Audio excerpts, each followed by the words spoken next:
असोहा थाना क्षेत्र का ये बबुरहा गांव है और इस समय पीड़ित के घर में हम मौजूद हैं।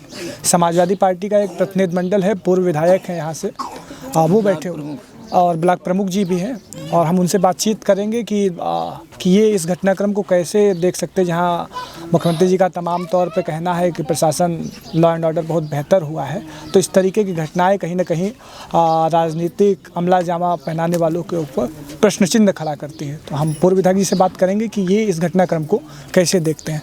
सर, जो ये दुर्दांत घटना इस गाँव में हुई है कि दो मर्डर हो गए, एक लड़की अभी ज़िंदगी मौत के बीच जूझ रही है, कैसे देख रहे हैं आप? देखिए, घटना तो कैसे हुई, क्या हुआ, ये विवेचना के बाद, वर्कआउट होने के बाद ये क्लियर हो पाएगा कि ये व्यक्तिगत घटना किस तरीके से हुई है, कौन दोषी है, जो दोषी हो उसके खिलाफ कार्रवाई होनी चाहिए।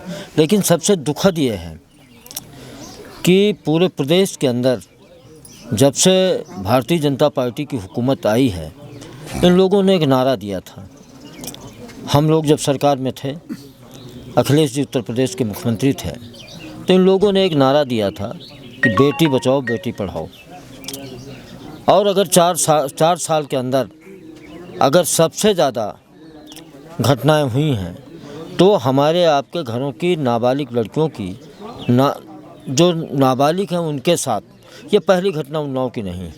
हम प्रदेश का जिक्र नहीं करना चाहते कि हाथरस में क्या हुआ, गोरखपुर में क्या हुआ।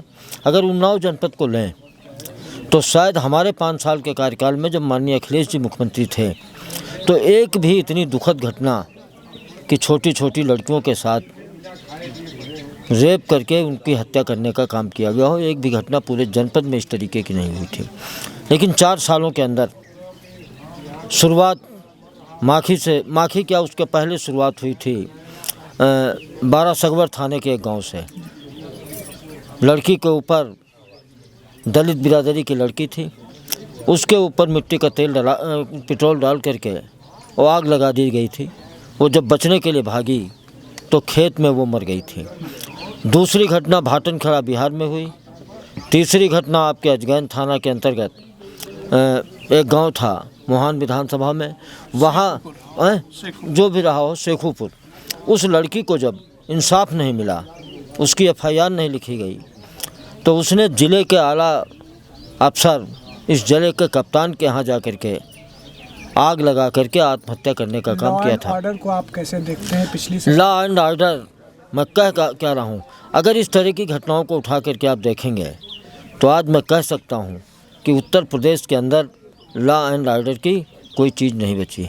और इस घटना में जो व्यवहार यहाँ के प्रशासन के द्वारा जिस तरीक़ा का व्यवहार किया गया, शायद वो प्रजातंत्र में कहीं इस तरह का व्यवहार नहीं किया जाता हो। जंगल राज की बात हो रही थी, हाँ। तो समाजवादी पार्टी ने इसको जंगल राज बताया और कल साक्षी महाराज से जब काउंटर पूछा गया तो उन्होंने कहा इससे ज़्यादा जंगल राज तो पिछली सरकार में है, हमको वो लोग नसीहत क्या दें। तो आप इस पर क्या कहें? देखिए, मैं इसीलिए कहता हूँ जंगल राज। आपने हाथरस की घटना देखी, कब लोगों के खिलाफ कार्रवाई हुई? आपने उन्नाव की, मैंने आपको 5 घटनाओं का जिक्र किया है।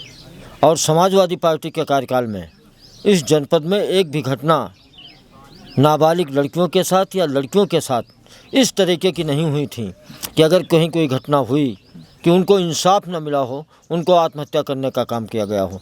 तो इसको उससे अगर आप तुलना करो तो मैं तो ये कह सकता हूँ कि जंगल राज उस समय नहीं था। उस समय हर समाज के लोगों को इंसाफ दिलाने का काम किया जाता था। और आज ये है कि इस जनपद में जितनी घटनाएं हुई, एक घटना को छोड़ दीजिए, केवल सारी की सारी घटनाएं दलित या पिछड़ी समाज की लड़कियों के साथ हुई हैं।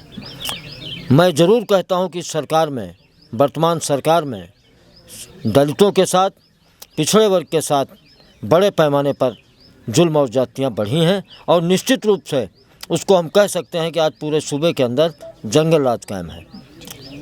तो ये समाजवादी पार्टी का एक प्रतिनिधिमंडल था। वीडियो जर्नलिस्ट शुभम के साथ आयुष तिवारी, उन्नाव।